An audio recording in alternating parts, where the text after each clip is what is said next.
Ready? Good evening. I would like to call the business meeting of the Portland Board of Public Education to order. It is Tuesday, April 25th, 2017, and the Portland Board of Public Education is meeting at Casco Bay High School in room 200. May I please ask the superintendent to call the roll? Yes, Ms. Seeliger, Here. Ms. Vendel, Here. Ms. Hatzenbuehler is absent. Ms. Davis. Here. Ms. Thompson. Here. Ms. Morioni. Here. Mr. Eater. Here. Mr. Rodriguez. Presente. Ms. Donato. Ms. Farah. Here. Ms. Hassan. Mr. Siegel. Here. And Chair Trevorrow. Here. Would everyone please rise for the Pledge of Allegiance? Pledge allegiance to the flag of the United States of America and to the republic for which it stands, one nation, under God, indivisible, with liberty and justice for all.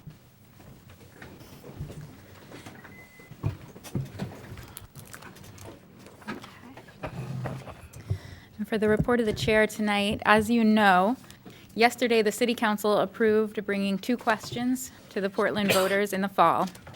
One question is to fund improvements at Lyseth, Longfellow, Reiki, and Presumpscot for $64 million. The second question is to fund improvements at Lyseth and Presumpscot for $32 million, and to pursue state funding for the other 2 schools. First of all, I wanted to say thank you, and I believe I speak for the school board in saying how grateful we are to the City Council for giving Portland voters the opportunity to decide on investing in our elementary schools. As a board, we have been working on elementary school improvements in one form or another since 1999. The current 4-school proposal has been under consideration since 2013. So we are grateful that the years of development and planning are done, and we can now move into the process of making our case to the voters. As you know, as a board, we approved referring a $61 million referendum to the City Council in January. We have been in discussions with our legal counsel on the implications of the council's actions last night and what the appropriate next steps are for the board. There are several options that we need to be fully discussed and understood by board members before taking action. Also, because we are going to the voters, it is important that we understand our roles and responsibilities as board members and as an institution during the referendum process. So I am working with the superintendent and legal counsel to identify a date for a board workshop to fully understand our obligations and options around this important topic. And we are looking at probably our next meeting in May at Peaks Island for that workshop. The other thing that was on the agenda last night at the council meeting was our budget. Many of you were there. Thank you for being in attendance. I presented the budget to the City Council, and I just want to say that we all should feel a sense of relief that now it's in the hands of the City Council. It's been a long, hard couple of months. It was a difficult budget cycle, and I know a lot of members of the board that weren't even part of the Finance Committee went to all the Finance Committee meetings, or many of them, so we've had a lot of late nights. So thank you to the board and to our staff for working through this process, and we should feel congratulated. And lastly, I just wanted to let the board know, because we have had several requests from board members and committees of items to be on agendas upcoming, and I just wanted to let you know we have an ongoing list and what's on that list currently. In May, we have... Do you want to see the updated one? Oh, sure. It's being updated by the minute, so... The NSBA conference report out, we have scheduled for May 16th. Middle school math, we're holding off on that, tentatively scheduled for August currently. The workshop on the school facilities assessment, we have scheduled for May 16th. Hall School Building Report scheduled for May 2nd.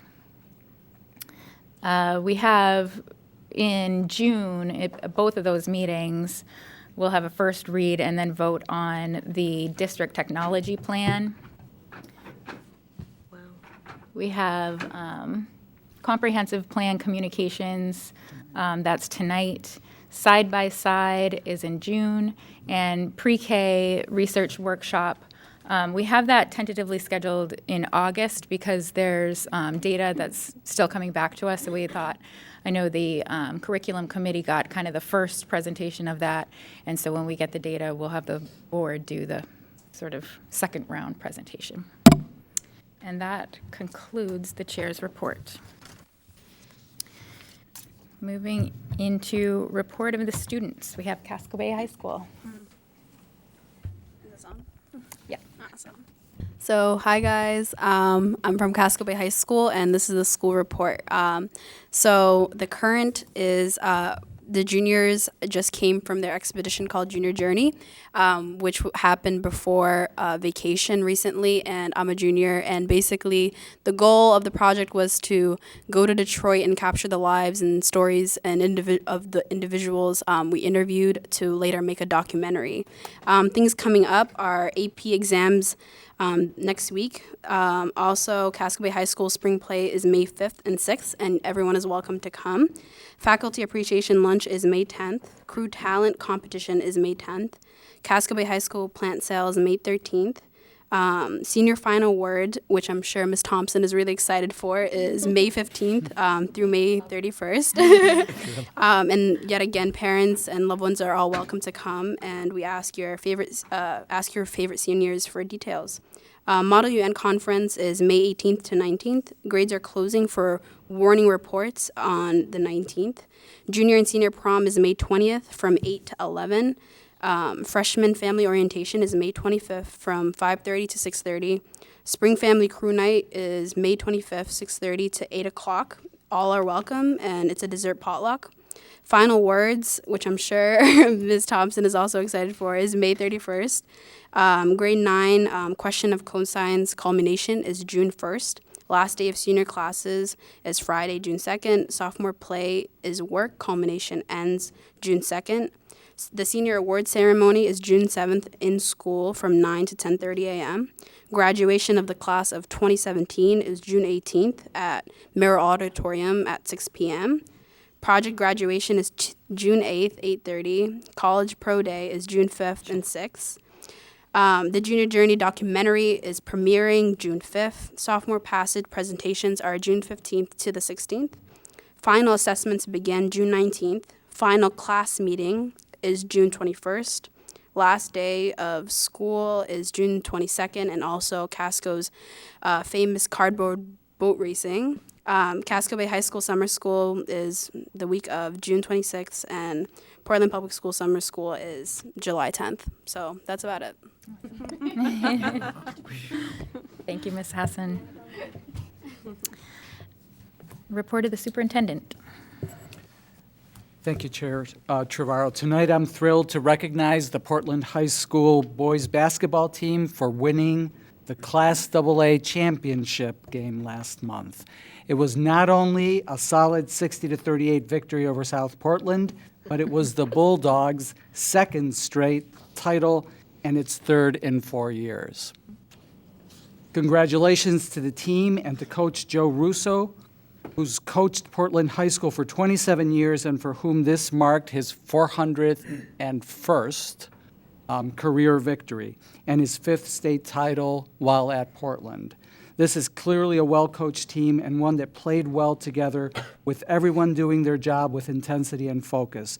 More importantly, this is a team that was recognized for its sportsmanship and its integrity, and they represented the Portland Public Schools, Portland High School with distinction, and we're proud of you. You guys are amazing, and congratulations on an amazing season.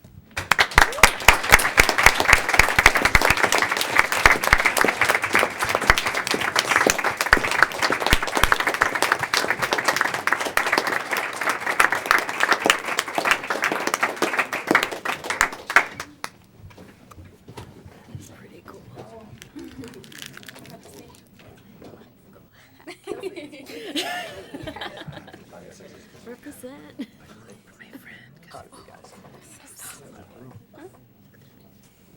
They don't know how to act.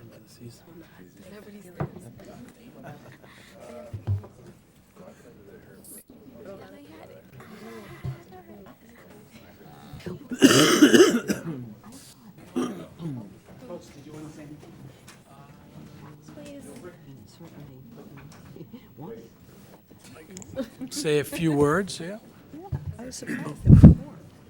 Thank you for inviting the Portland High School boys basketball team this evening. It was a privilege to not only coach these young men, but to represent Portland High School in the city of Portland. The fans were outstanding, even though that the travel was difficult, but they did a great job supporting us. And these guys worked extremely hard, and most of them are coming back. And the 4 seniors that are graduating are moving on to the collegiate level in various activities. So I'm very proud of them, and it's been a great privilege. Thank you very much. Thank you.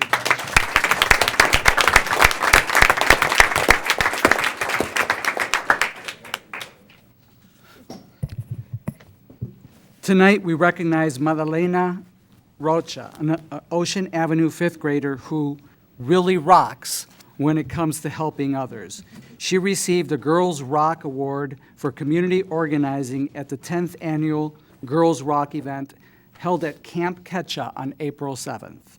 Girls Rock honors Maine girls who, quote, break stereotypes, challenge society, and of course, rock. That award is given to a girl who sees the importance of a united community and is making it happen by bringing together her school, peers, and/or community. Madalena was one of only 6 girls from around the state chosen to receive a Girls Rock Award this year, and at age 11, she's the youngest award winner. Here's why Madalena was chosen as an award winner. Quote, born in Angola, Madalena was new to the country when she was a kindergarten student. Now, as a 5th grader, she returns to the kindergarten class daily to work with some of her school's most vulnerable students, those who are new to the country and new to the school community. With her gentle approach and command of multiple languages, Madalena makes these young students feel welcomed and successful. She shows incredible empathy and caring and skill as she teaches and inspires confidence in these students. Additionally, she's an active member of the school civil rights team and works with the group to make the culture of the school one of acceptance and inclusion. Madalena is busy organizing and accepting school culture for her and her classmates to learn and grow. Congratulations, Madalena, and thank you for all that you do to create a positive, caring community at Ocean Avenue. The Portland Public Schools family is very proud of you.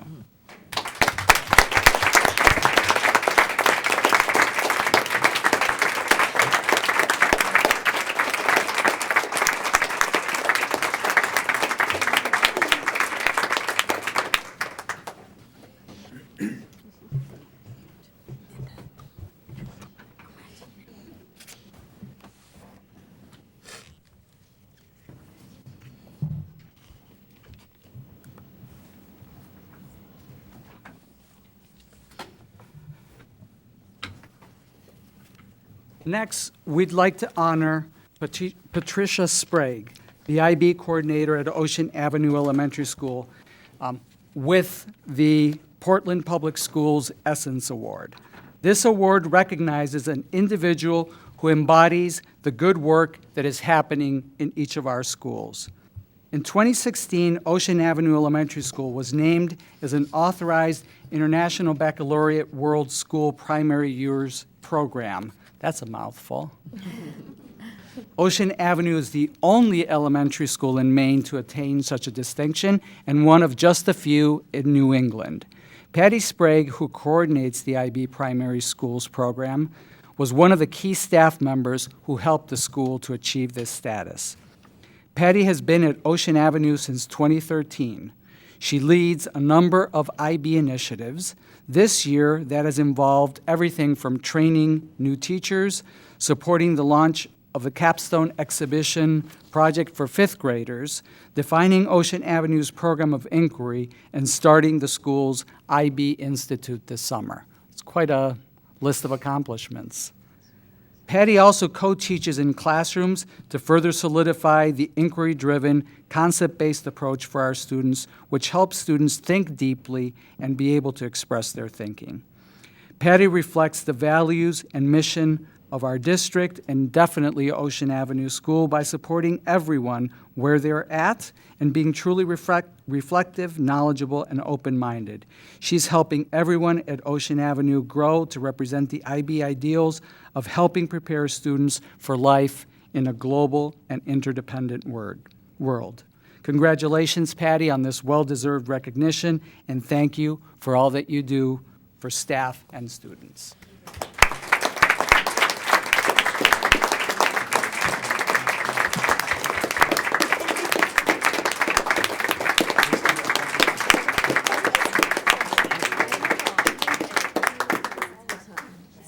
Is this a thing?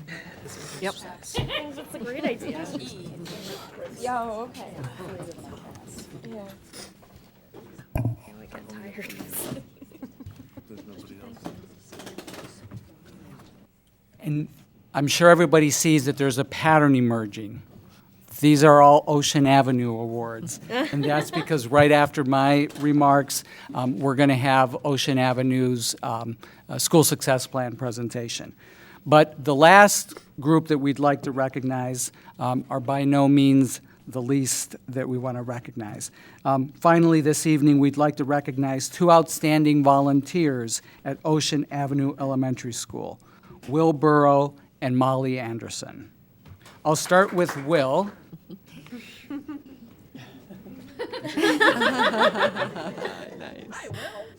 Will's feeling a little under the weather, but he's here by FaceTime. Will, can you hear us okay? I can, thank you. Awesome. I'll start with Will Burrow. He's a retired special education director from RSU4, but now he volunteers at Ocean Avenue 3 days a week, working with students who have gaps in their learning. Will helps students with such skills as letter identification, reading fluency, numeracy strategies, and much more. The students have a special name for Will. Can I tell them what it is? They call him Dr. Dot. That's because of his love for plotting data. He's helped Ocean Avenue examine its own data, including measuring its success rate with students in the response to intervention process. With his help, the school's RTI team revamped its data collection sheet and has become laser-focused on data collection, the skills that will help students reach the next level. In addition, with Will's connections, he's been able to bring the school more volunteers. National and international consultants regularly stop by the school, or fittingly enough, Skype, in to work with students. So thank you, Will, for everything that you do. Next, I'd like to recognize Molly Anderson. Molly is an Ocean Avenue parent who volunteers 1 day a week, teaching coding to the school's 4th and 5th grade students. Molly also supports Ocean Avenue's goal of meaningfully engaging parents.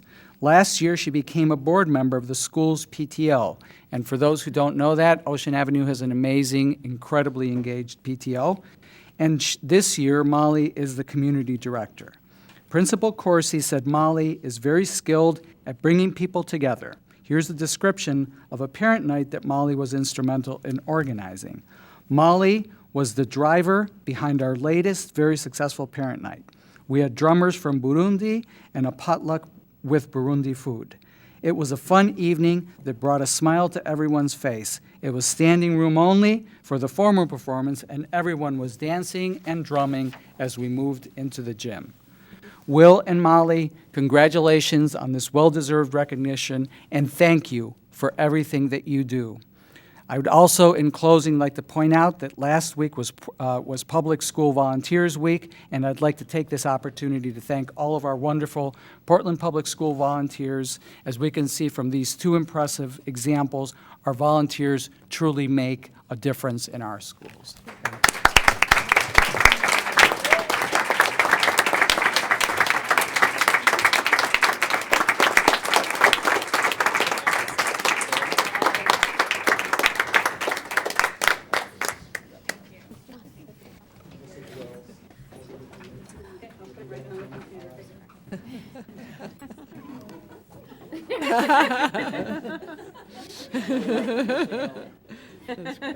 Very good.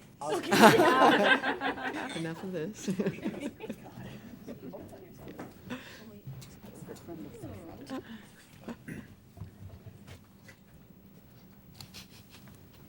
And with that, I will end my report and turn it over to Dr. Corsi and Ann Hanna to present the Ocean Avenue Success Plan. And as you might imagine from our group here, we have more that are talking. Yep. So on your, in front of you, you might have found an Ocean Ave Success Plan update that's a one-pager. And I'm just going to briefly talk about, we have the same 5 goals that we've had for the past few years, and that is authentically engaging families in a meaningful way. And we've been able to improve that this year by increasing the number of family events, and we've had a very high level of engagement. And this is we've done by having consistent transportation for families that runs the same bus route, and we have the same time, so it's easy for parents to be able to use. The translated robocalls and continued collaboration with our PTO. We are also in creating a safe and trusting environment. That's also been one of the same goals. And this year, we've made that work further by looking at teaching working conditions. So working conditions for teachers has been a goal for us this year. We've also been working on becoming very mindful of being a trauma-informed school. So bringing mindfulness to our students and reacting to students, understanding what trauma does to kids and how we can better support them in our schools. We've been doing that with PD and bringing in calm spaces for kids right in their classrooms. We've also continued to work on our goal of increased math and literacy data, improving the academic outcomes for students, and then also continued with our rigor for IB. And I have Patty, who's going to talk just a little bit about our IB program as an umbrella. And I want to say thank you again to Dr. Corsi and to the board and to Superintendent for your acknowledgement of my work. At Ocean Ave, as the first IB school for primary students in the state of Maine, we are very proud of the work we're doing. And it's a journey, it's not a destination. But our IB program is rigorous, it's a progressive model, that is a comprehensive model that affects all parts of the school. One of the things that's important about IB is that it's a shared language. It's a shared language of empowerment for students. And one of the ways we practice that is every month we have a community meeting at which students really run the meeting, and we celebrate and think about the IB attitude of the month and the IB learner attribute. So upcoming, we have the attribute of being a balanced learner and person in life, and also to being appreciative, showing appreciation in life. It's also, the program provides a toolkit for students to become independent inquiry learners, to becoming engaged in their own learning throughout their lives. And one of the things that's definitely allowing students to do that is our exhibition program, which you'll hear a little bit more about from our 5th grade teacher. And then finally, it is very much a collaborative framework. It's a transparent curriculum map that gives you a sense of where students are learning throughout any part of the year at any grade level. If you turn over your success plan, you'll see an updated version, updated meaning it's where we are right now, of our program of inquiry. And where it shows yellow highlight, that's what students and teachers are working on right now. So I really can't tell you what happens in the school. You need to listen to teachers. So I'll turn it over to teachers. Hello, my name is Juanita DeWitt, and I am a kindergarten teacher at Ocean Avenue Elementary School. In the kindergarten program, students are engaged in a year-long journey through 6 very meaningful, globally significant IB transdisciplinary themes, as outlined in the handout that you see. We begin the year with the Who We Are theme, in which students get to know themselves and each other and explore their interconnectedness. Much thought and planning goes into aligning our IB program of inquiry with content areas, such as reading, writing, and math. In writing, for example, all Portland School kindergarten students are required to learn about 3 genres of writing: narrative writing, persuasive writing, and information writing. Our current IB theme is the Sharing Our Planet theme, which you can see on your planner.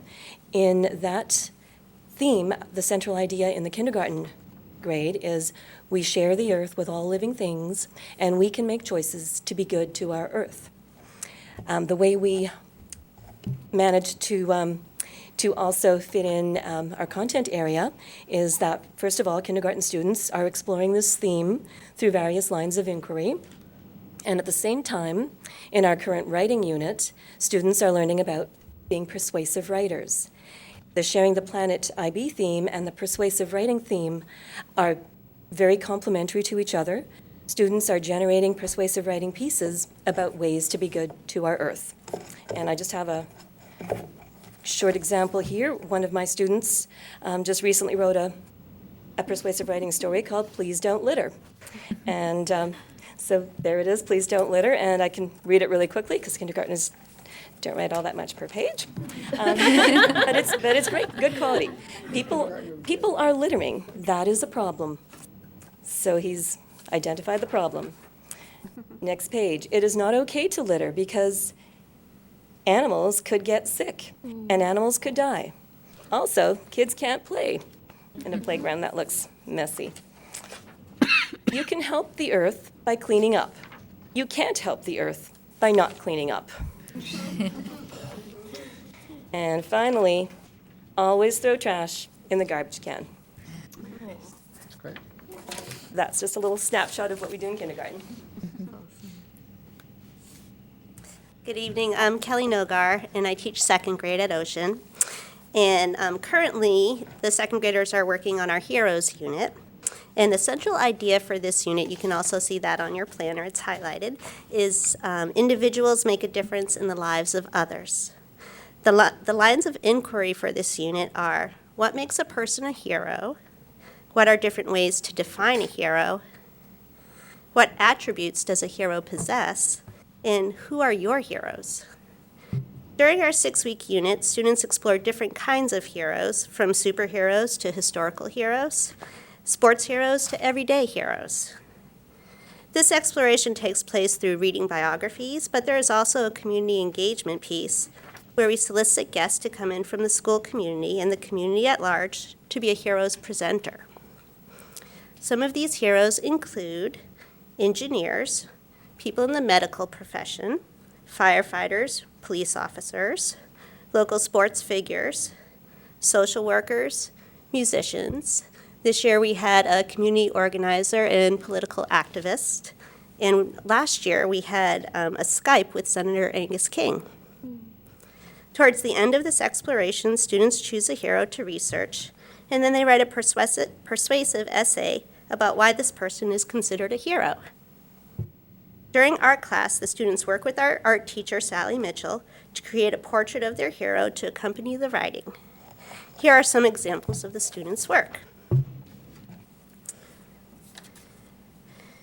So this is from a student named Elise, and she said that her grandpa is a hero because he was brave to go into the Marines to protect the people in our country. This person's hero is Wonder Woman. And she says that Wonder Woman is the best superhero in the world because she saves a lot of people and she can communicate with animals with her superpower. And this student, Sam, wrote that Michael Jordan is a hero because he inspired other players to do their best and exhibit good sportsmanship.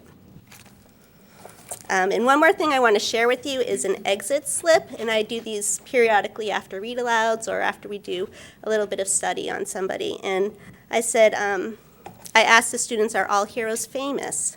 Why or why not? And this student did a nice job of summing up her ideas, and especially in relation to our central idea of how individuals make a difference in the lives of others. So Emery says, no, not all heroes are famous, because anyone can be a hero, and you don't have to be known by many other people, but if you think something's wrong, you go right ahead and fix it, and you can be a hero.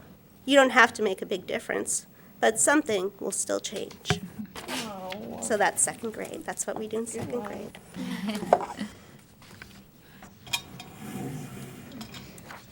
Hi, my name is Kathy Gurney, and I teach fifth grade at Ocean Avenue. This year, our fifth graders will be the first body of students to have attended Ocean Ave from kindergarten through fifth grade, seeing that it's fairly new school. So they have kind of walked this IB journey with us over these past 5-6 years. This is also our first year where the students will be working on their own culminating inquiry project, which IB calls the exhibition. And so we decided to invite a few fifth grade students to share their thoughts about attending an IB school. So first we'll speak Ben, Madalena, and Rachel. What I love about being at an IB school is that we get to have interesting lessons. Like, for example, we're starting a new unit a new unit, our fifth grade exhibition. And I'm excited as ever to work on my exhibition project. That is just one reason why I love being at an IB school.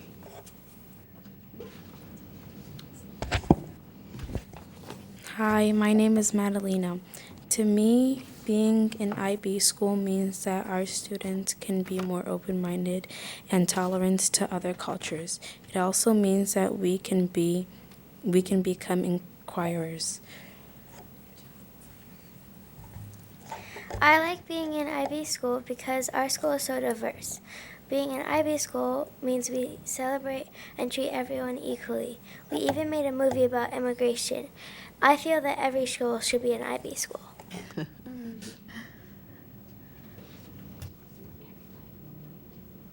They were exhibiting one of the IB words that we celebrate is courageous. They came to the school board meeting, and our teachers were also being very perseverant in staying here after their day of work, just as you all have to. So we kind of summed it up, did it really quick, and really wanted you to hear from the people who are doing the work, the teachers and the students. Any questions?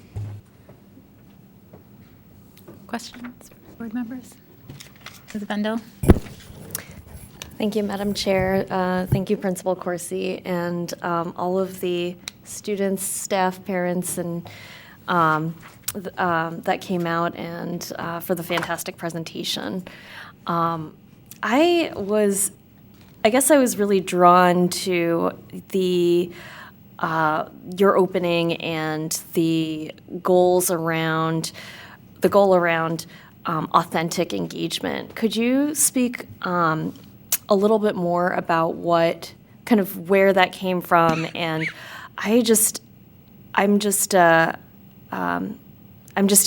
I'm also interested in the transportation and childcare component. Is that something that we provide school buses for? It's such a great way to engage families. I just want to know a little bit more about that. Sure.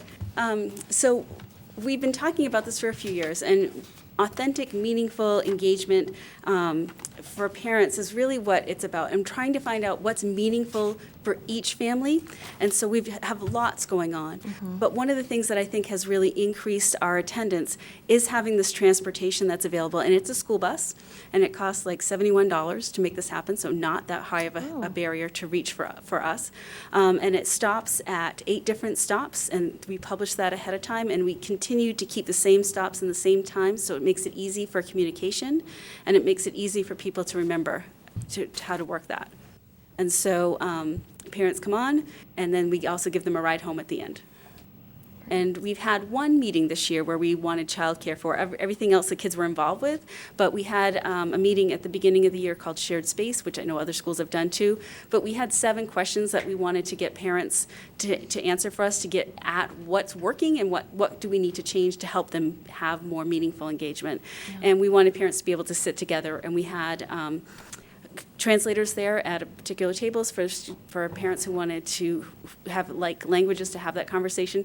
But it didn't really happen that way. We had people sitting everywhere and just talking, and it was really a great conversation and a great community night. People really enjoyed it. I guess what strikes me as somebody who has been a part of this board for many years now, and we talk about wanting to engage the community, engage our parents, engaging our students.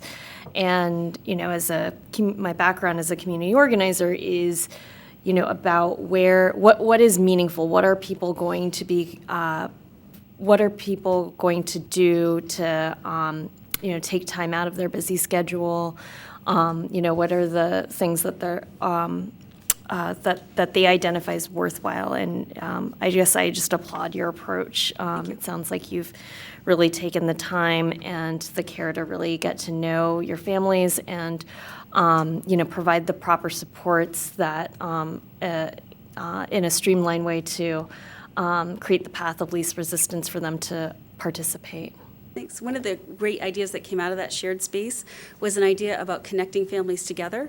So having a family who's new to the school, whether they be new to the country or just have a first time kindergarten child, to connect them with a family that has been there longer. And so we have a new initiative that Molly's actually helping us start off with, and we have a paid volunteer who's coming to help us start this and bring these volunteer ambassador families and connect them with new families who are interested in having that experience. And that came out of that shared space. This was ideas that bubbled up from the parents. It's taken a year to make it happen, but we're making it happen. Absolutely. Thank you. Other thoughts? John? I would just like to thank the students for coming and speaking to us and telling us why they love Ocean Ave. Thank you. Ms. Morioni? I have always been such a huge proponent of bringing IB to Portland, and so I applaud your effort, your staff's effort, and the families staying engaged, and students, of course.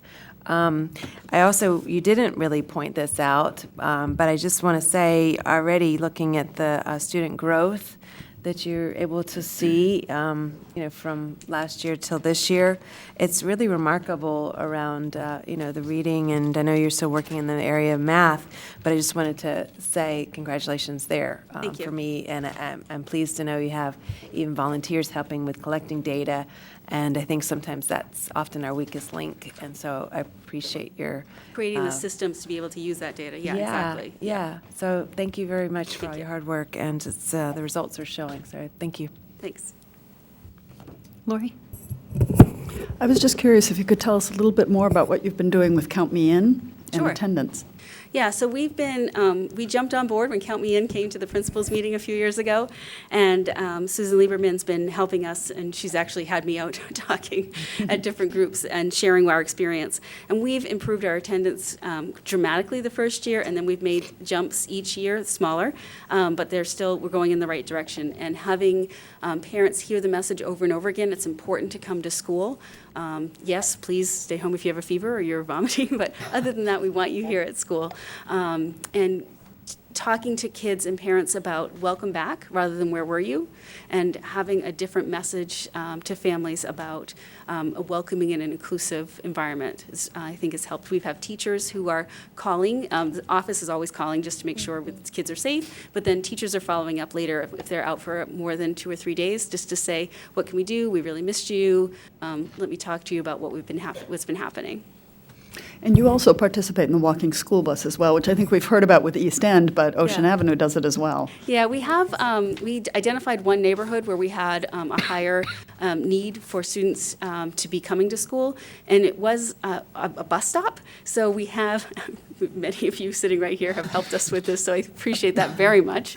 And it's walking down the street and picking kids up along the way, and at first it was a little like what's going on here from the parents? And now it's kind of like a party going down the street. Hey, how's it going? I'll come walk with you today. Let me get my coffee. Kind of an atmosphere. And it's been really, really helped that neighborhood is no longer, we're no longer worried about that neighborhood, and we're looking at expanding into other neighborhoods. Thank you very much for asking about that. Christina. Oh, okay. I really appreciate the fact that you guys brought students in to speak to us. That was really delightful. And I like the fact that you guys are an IB school and you guys are working towards dealing with the issues like trauma, for one, because my family came from South Sudan where there was civil war, and, we didn't really talk about that here when we came here. So I feel like it's very good that you guys have a safe space for students like that. Also, one question that I had was, one of the students said that they liked how they focused on units that they actually care about and actually liked learning about. How do you guys balance testing, like access testing and standardized testing, versus teaching topics that students will actually talk about and like to learn about? Yeah, great question. Especially with this, what we've been talking about tonight, the 5th grade exhibition. It's one unit out of the 6 that kids get to direct themselves. We really are a proponent of kids owning their own learning, that they, even from kindergarten on, they have their own goals. So you see the first graders, they have their goals out there on their lockers, and they get to see them every day. And so we help the kids learn to write the goal. What is it that you need to work on, and how can you make this happen for yourself? And we rewrite the goals a few times throughout the year.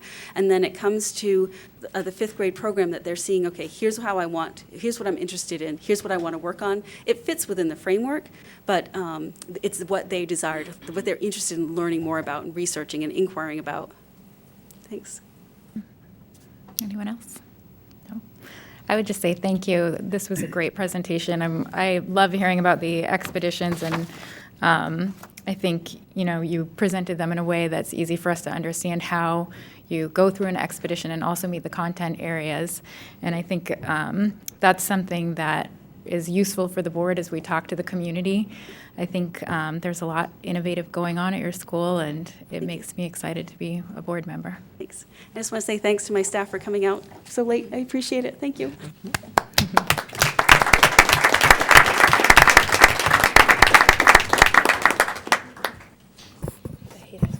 That concludes my report.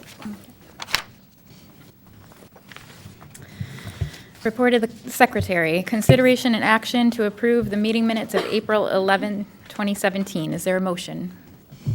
Ms. Thompson, seconded by Ms. Morioni. Any questions on the meeting minutes? Ms. Thompson. If we could just fix the April 11, 2016 on the motion line. Thank you. Oh, in the agenda.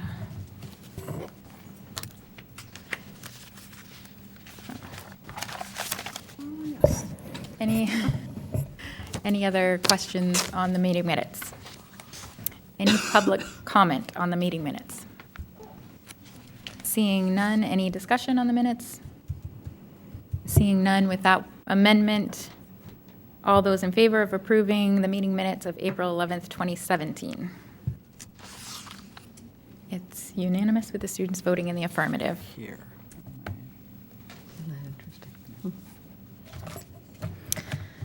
Report of the committees. Curriculum, Ms. Morioni. Thank you, Madam Chair.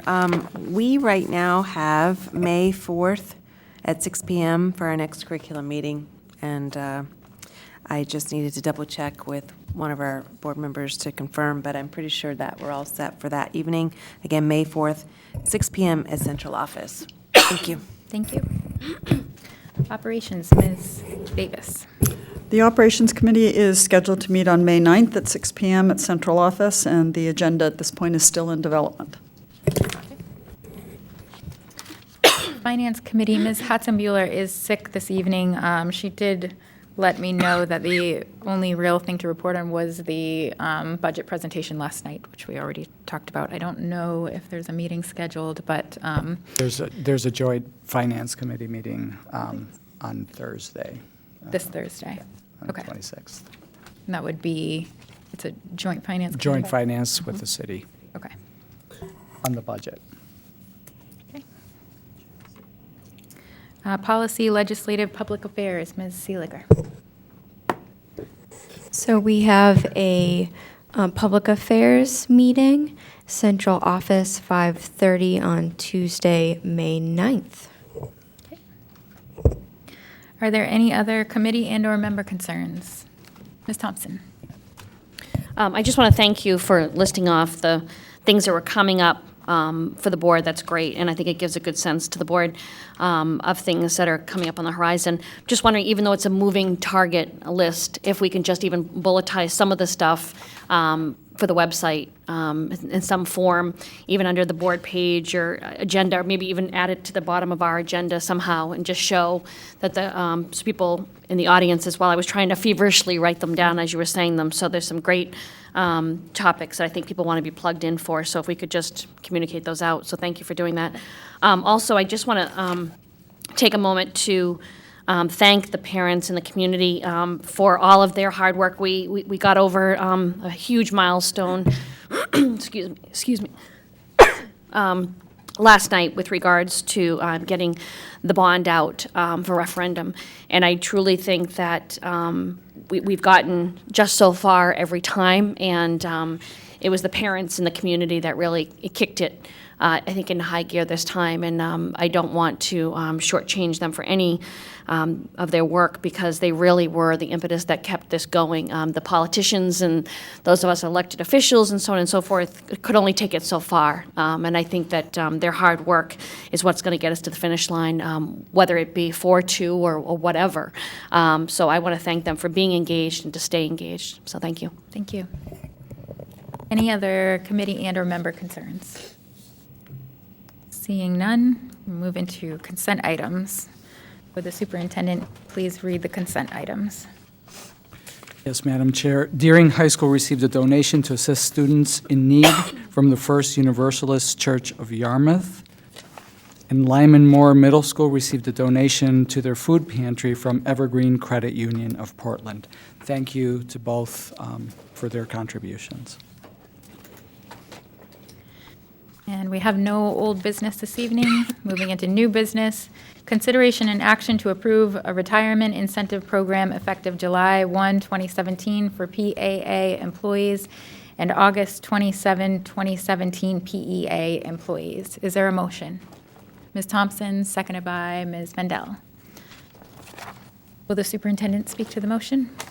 Sure, and Barb Stoddard is here, and she can help answer any questions that we might have on the details of the program. This is a relatively small retirement incentive program, something that we are looking at as a way of increasing the number of people who retire in this tough budget year, but it's also giving the participants the ability to advance their retirement age in a way that is desirable to them. So what this proposes to do is to create a bridge to retirement for employees who've not yet arrived at the normal retirement age under the retirement system, but will reach it within the next 2 years.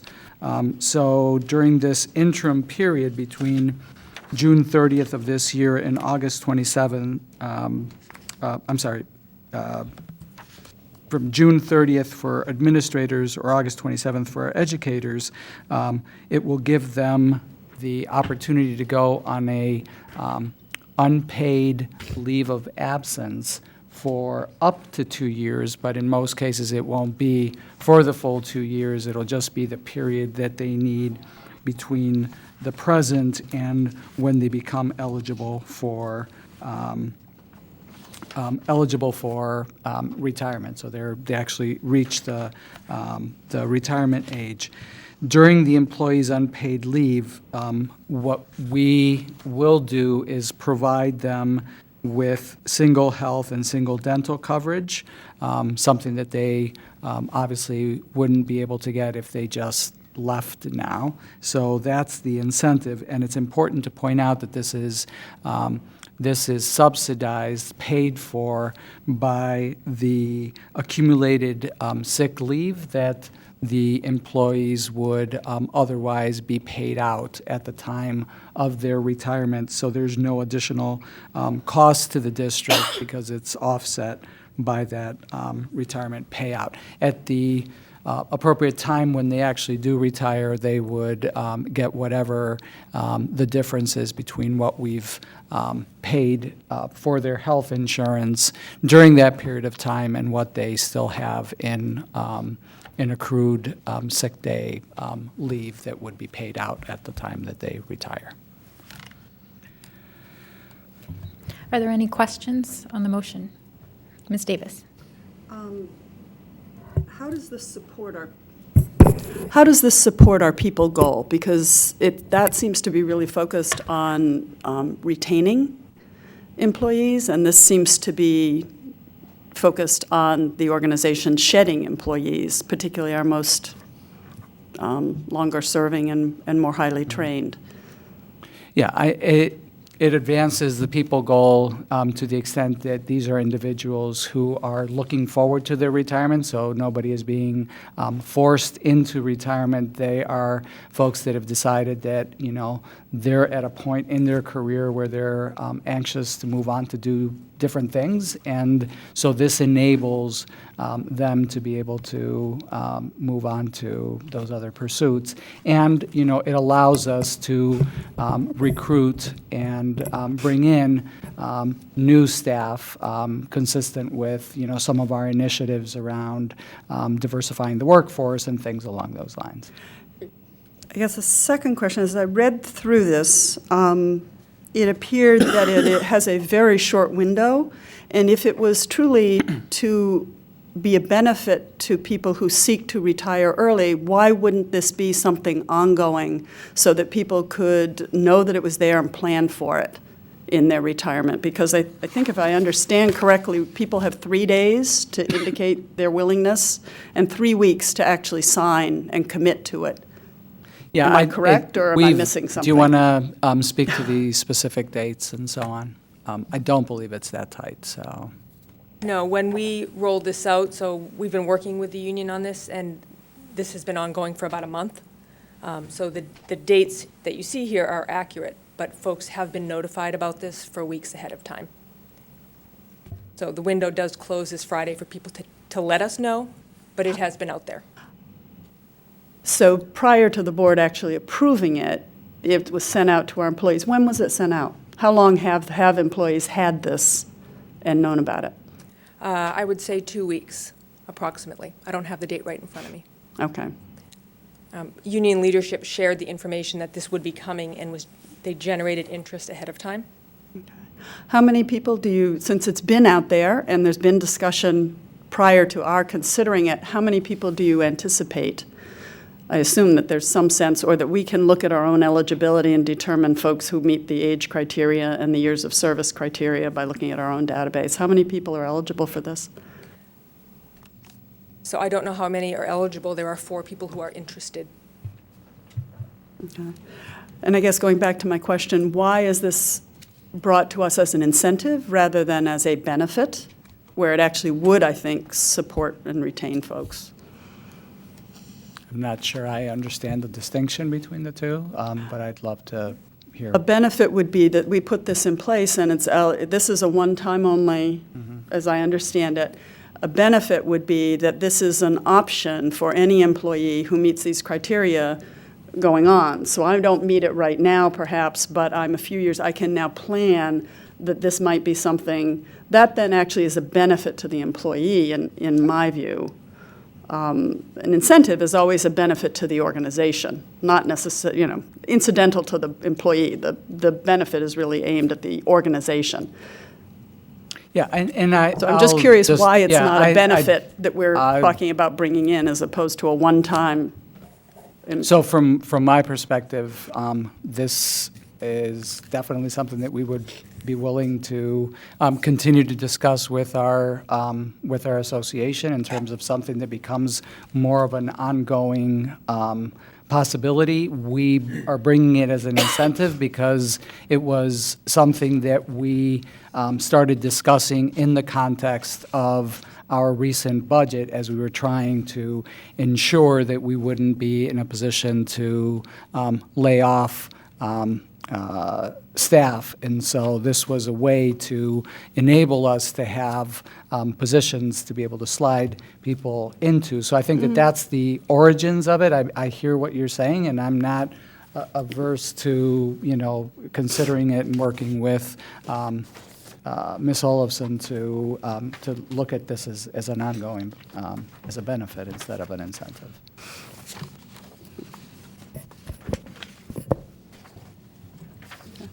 That's all. Any questions I have? Any other questions? Seeing none, is there any public comment on the motion?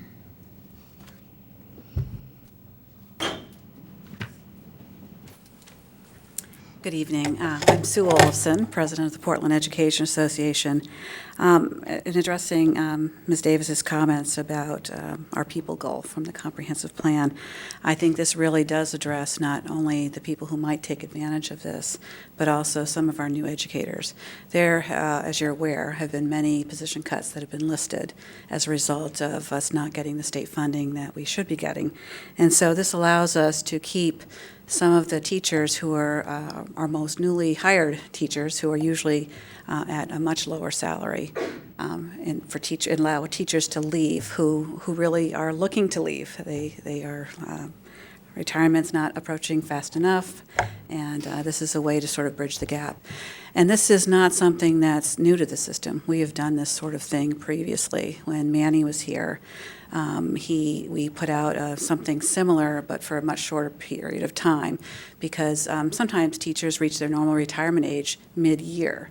And in order to prevent somebody leaving mid-year and causing a disruption to the classroom with students, he put in for 2 years in a row, 2014 and 2015, an incentive very similar to this, a multi-month leave where you could keep your insurance, and then they would be able to put this out and post it for job hiring in the spring when you have the biggest pool of applicants.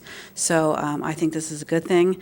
It's cost neutral to the district. It probably will end up saving you some money with the turnover savings with teachers, or preserving some of the teachers who we really want to keep, our brand new teachers. So I urge you to approve this.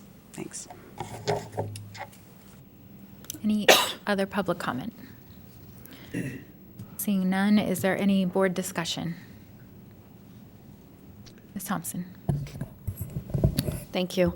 I will be supporting this evening. I had some trepidations because we were advised from our former CFO to never do this again, but just jogging my memory and talking to him a little further about it recently, and this one has better limitations on than one we had before, and for this particular one, people have to have had worked for the public schools for 15 years, and the previous one was about 10 years. And so the opening us up for, I don't know the word I'm looking for, but it's much different than what we've done in the past. So putting ourselves out there and having the trail afterwards that we experienced before is not the case with this one. So I will be supporting it. Thank you. Any other? Mr. Eder. I will also be supporting this, but with interest in seeing it being an ongoing benefit. Any other? Mr. Rodriguez. Thank you, Chair. So, I also feel pretty comfortable supporting this, and I guess for me it's pretty clear to see the connection to our people goal, and I can see this even if we do end up considering this as a benefit and something that's standing, year after year. I think that it would still hold the same connection to our people goal. So I certainly see that, and that's what I feel why I feel comfortable supporting it. That's it. Ms. Davis and then Ms. Vendo. I would like to move that we actually make this a benefit. That is the only way that I can support it, because that actually does allow people to plan for and to use this going forward. I can't support it as currently written, and I could go into a discussion of that, but and I don't have language with me. But I would basically, and it actually isn't in the motion that we have, it would be in the agreement down below that we strike the limitations and that this become an ongoing benefit until withdrawn. Is that an amendment? Yes, I'd like to move that. Okay. That we essentially strike the language that limits this and essentially make it a benefit at this point in time rather than do it kind of piecemeal, because this feels, that I can support.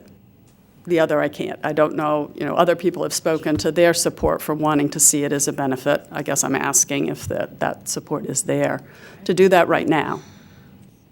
So if we have an amendment on the table, we would need a second, and then discussion would change to the amendment. Yeah. Ms. Vendel was in line to speak. I'm wondering, would you defer your amendment Sure. until? Okay. So I was going to say that, we have done retirement incentives, to Sarah's point, Ms. Thompson's point. We have done retirement incentives. We were advised, pretty early on, a few years ago, not to go in that direction because of it wasn't clear from the financials whether, it was an actual, if there was cost savings to the district. So that being said, I've never, to Ms. Davis's question, why hasn't this been, introduced, why now? Well, that's because we've been previously advised. I think this is a very different proposal, and I think that given that we are not paying out what these hardworking educators have already accrued, we're not giving any more. It does allow for a reasonable cost savings, and so I would actually, if we are going in that direction, would like to consider that we, consider this, as a benefit in an annual way, but I don't feel comfortable changing the language at this point. I think that's something we need to work out with staff now that they have feedback from us, that, this is the first time we're talking about it in a public setting about making it a benefit. I'm not willing to change any language, but I am supportive of the idea, and I'd like to be able to support this tonight as it is, just so we can get the deadline, get the paperwork settled, and then talk about what we can do next year. So I'll go back to Ms. Davis. Would you like to offer your amendment? Yes, I would. And what that would do is simply, in the agreement as written, I think it would probably be fixed by basically striking the deadlines and saying that this is an ongoing benefit. Because here we've got returned by a certain date, so this could be something that essentially rolls. When people are ready, they return it. And that there could be a time frame in which they sign it. I would agree. I would Hiring school year, though. Yeah, it's taking that into account. So. Is there a second? Seconded by Mr. Eder. So where the amendment has been made and seconded, we're on to the amendment. So let's see. Are there any questions on the amendment? Sarah? It's my understanding we can't make benefit changes on the fly like this and make amendments, and I think it's subject to bargaining. So I'm not comfortable with making changes to benefits, and I think that this is the wrong arena for us to be doing this right now, and I would ask that staff go back and do a proposal of some sort and explore it with Meet and Consult, and then bring it back to the board for further discussion. But I would turn to our superintendent and our assistant superintendent to ask if they concur with that. And again, we don't, on amendments like this, when we don't have the background or the discussion, it doesn't usually support us well. So I would ask the superintendent and assistant superintendent on their opinion on that. I concur. I think that this has to be collectively bargained. I think that there are, with these types of programs, there's pros and cons, and we need to understand, all of those well before we move forward. I think it's very clear that, there is an interest in making this something that isn't limited in time. Right now, we do want it to be limited in time because we are trying to establish a certain number of retirements as we do our planning for reductions in force. So, that's, I think, one of the reasons why this is time delimited. But I think that it's clear that there's an interest in looking at this as something that could be built in. Obviously, it would have to be a side agreement of the contract and memorandum of understanding, something along those lines, until such time as we formally negotiate it into the CBA. But it is something that, we'll be more than happy to pursue with the association. Okay. So I would almost think that we do not have the authority to amend something of this nature at this time, that it's not in our purview and our authority to make this kind of amendment as a benefit. So I would ask that there be reconsideration of that and to allow the staff to do the research and come back, because I do not think that that's in our purview to do that this evening. So I don't think we can be doing amendments like this. So process-wise, I guess I can withdraw the amendment if that, I'm not, we can approve it. I mean, we could, I assume that we can also change it. But, You can certainly change it. You can change that, but you can't change a benefit. And that's what you're trying to do, is change a benefit. And we do not have the authority to do that this evening. Okay, then I'll withdraw the amendment. And I guess at that point, then we're back to still discussion of the other. And so I will explain my reasons for voting no. I do not see this as put before us as actually supporting the people goal, because it does not retain people, especially when taken in concert with our achievement goal. And our whole compensation system is basically built on, and our staff approach is built on attracting, supporting, and retaining a experienced and highly educated workforce. I see this clearly as, and it may be a bit of perspective, but this is a very ageist approach. It is not about supporting, our compensation is based on the most effective teachers are those who've been with us the longest and have the most training, and we are incentivizing them out the door. Whether they want to go or not, actually organizationally, we shouldn't want to let them go early. And so I worry about it actually being counterproductive in terms of meeting our achievement goal. I also, and it may be by virtue of my own age and experience with retirement, 2 weeks is not enough notice, and that doesn't support our employees well. Retirement or pre-retirement thinking like this takes a lot of work, a lot of thought, and to simply throw it out there, people who maybe have asked for it, which raises a whole nother specter for me of where it's very few people, that this is actually meeting some very individual needs and requests, which I don't think we should be about doing as a board. But this, I'm going to say it, it's ageist and sexist, because in a female workforce, when you say to people, we would like to get rid of you so we can make way for younger teachers, the message to our workforce is not a positive one. It's one that reeks of ageism, particularly aimed at older women who are not seen in this culture as being worthwhile frequently. And this, to me, underscores that in a way that is not aligned with our goals and not aligned with our values, and really only bringing benefit to us, because we're saying it would be better to have a younger, less experienced, less educated teacher, and that teacher will bring us the same level of achievement.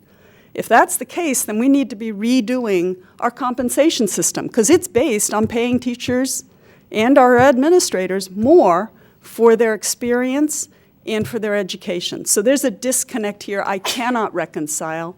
I cannot support this.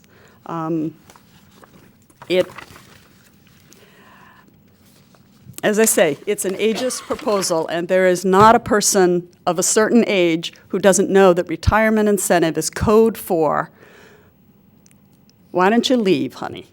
And it can also be used as a tool to get people to leave early. And having been around organizations long enough, I think I have seen that happen.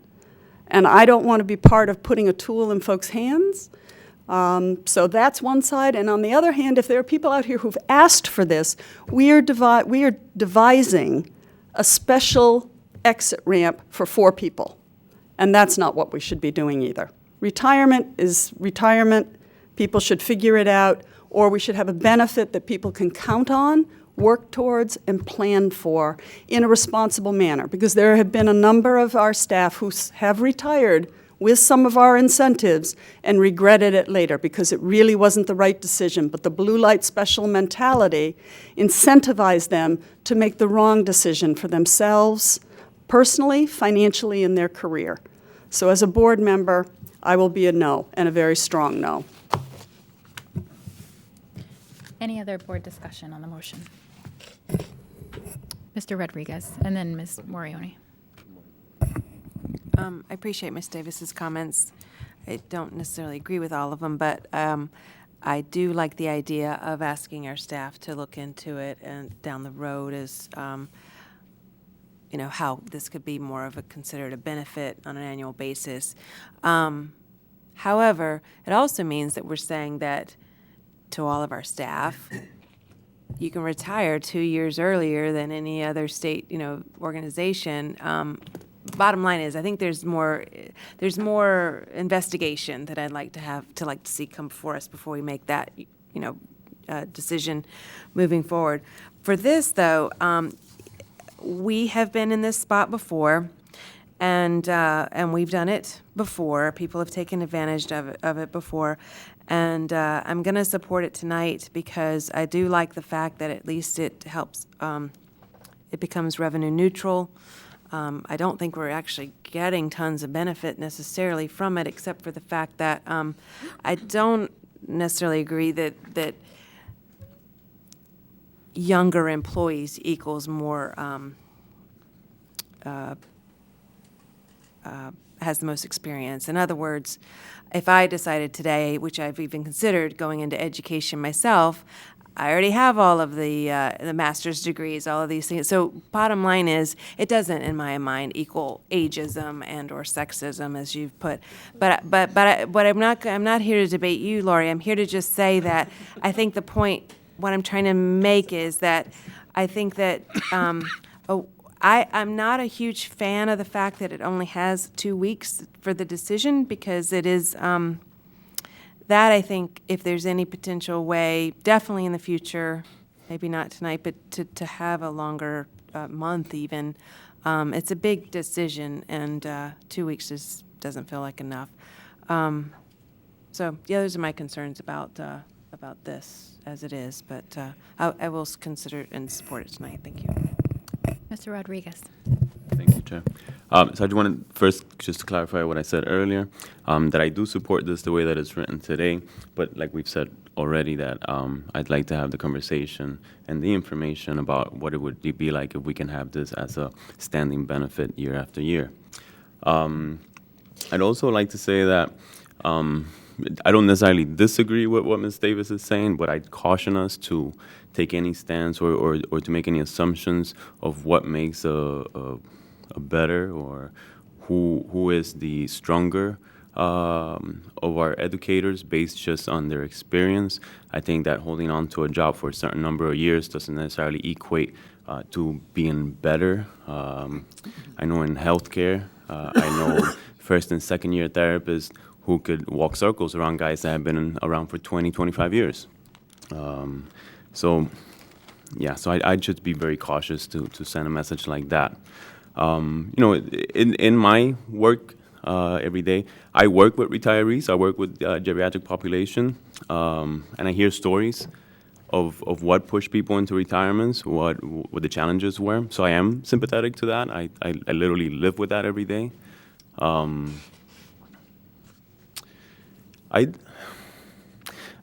me, it was pretty clear to see how it is connected to our people goal. And I guess the one piece of information that we weren't able to get was how many people are eligible for it. I think knowing that 4 of them are interested in it, there's value in knowing that number, but 4 out of how many? I think that'll help me get some more, I guess, context to what we're dealing with. Yeah, and again, just to say one more time that I feel uncomfortable assuming that somebody who's held on to a job for a certain number of years, just based on that information, is automatically assumed to be better than somebody who's just coming on. Because what we bring into a job before we get a degree or before we get a certificate is unmeasurable. And some people might walk in day one being just answering to a natural calling where they become excellent educators, and other people might struggle along the way and they don't get to be as efficient until they've gotten certain years under their belt. That's it. Thank you. Thank you. Any other discussion? Ms. Mendel. Thank you, Madam Chair, and thank you, Ms. Davis, for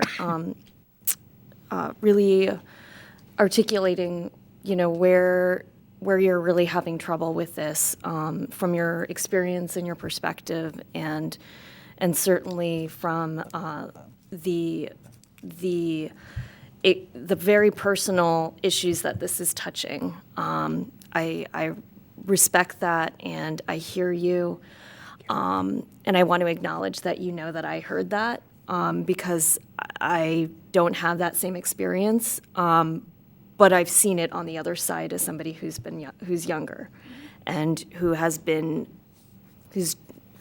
had the position eliminated. Even though I have more seniority and more experience, but they opted for a more green employee. So I do hear that and respect it. It's not the same experience that you're going through. And I do want to acknowledge that, yes, I think that unfortunately, is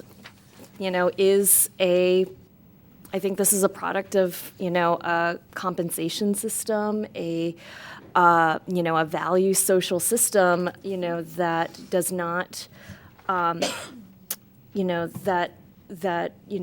finds that people who are, at the top of their, career, they're getting older, things are costing more.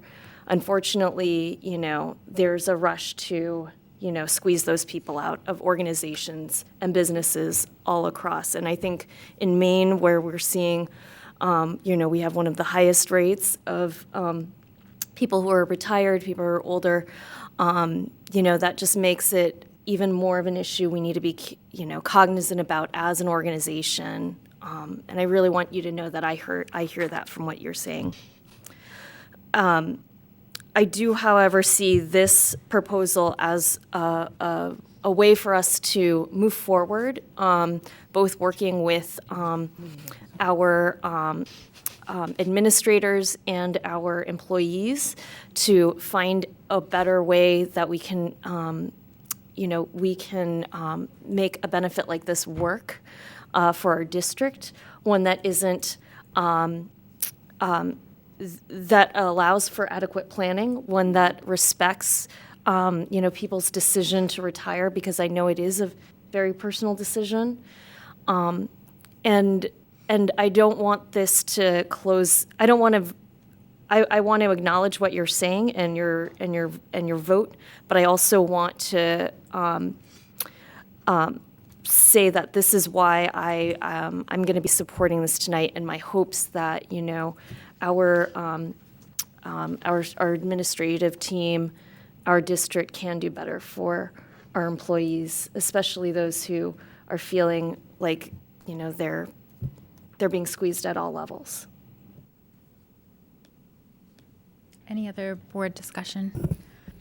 I would say that I don't have much to add to this discussion. I would echo everything that Jenna just said, and I will be supporting this.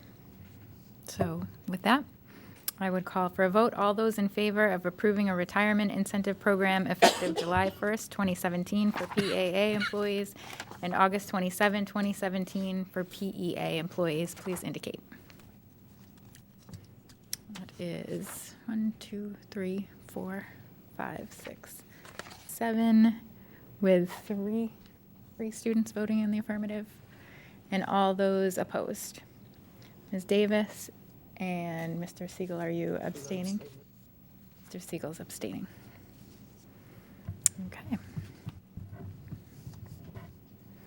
Moving into personnel. Consideration and action to authorize the personnel items listed. Is there a motion? Ms. Morioni, seconded by Mr. Rodriguez. Would the superintendent like to speak to the motion? Yes, the list that you have in front of you is the required step for probationary teachers to move into contract status. This is an annual, it's an annual requirement for them to receive a continuing contract for the 2017-2018 year. And these are all teachers that are successful in their work, and these positions are all within the proposed budget. Are there any questions on the motion? Seeing none, there is no public comment on a personnel item. Is there any board discussion on the motion? Seeing none, I would call for a vote. All those in favor of approving the personnel items listed, these are election of first continuing contract teachers effective August 28, 2017, please indicate. It's unanimous with the students voting in the affirmative.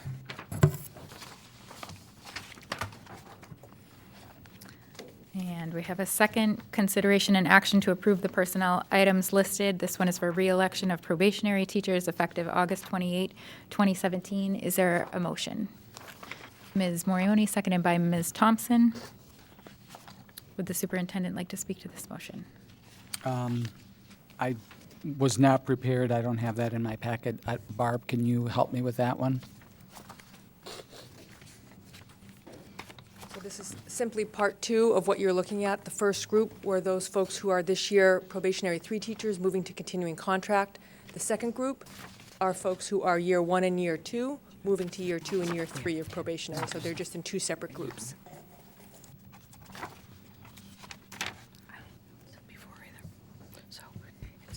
Are there any questions on the motion? Seeing none, there is no public comment. Any board discussion? Seeing none, all those in favor of approving the personnel items listed, re-election of probationary teachers effective August 28, 2017, please indicate. It's unanimous with the students voting in the affirmative.